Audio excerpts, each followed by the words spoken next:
I think being a girl really helped because it's a nice generation of men. I mean, you have to think about these are, if not for the war, these would have been the men in the gray flannel suit. Infinitely polite, infinitely accommodating, and lucky for me, many of them have daughters my age. And it really was, it's helpful in a lot of ways. A lot of the veterans that I interviewed had never told their families they'd served. Sometimes wives knew, sometimes they didn't, but certainly many of them, their children didn't know.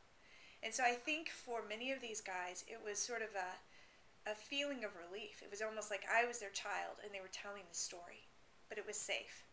And one of the men I interviewed, actually, after I interviewed him, decided to tell his children. And he actually wrote a book himself about his experiences in the Korean War, and then did a little self-publication of it and gave to each of his kids. And it might have been different, I think, too. They talked about different topics with me than they might have had I been a male researcher.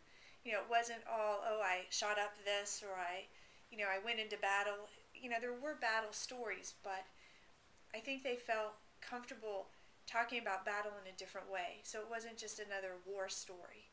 It was sort of a feeling, how do you feel in battle, or what is it really like to be in combat, or, you know, how does it feel to come home after that?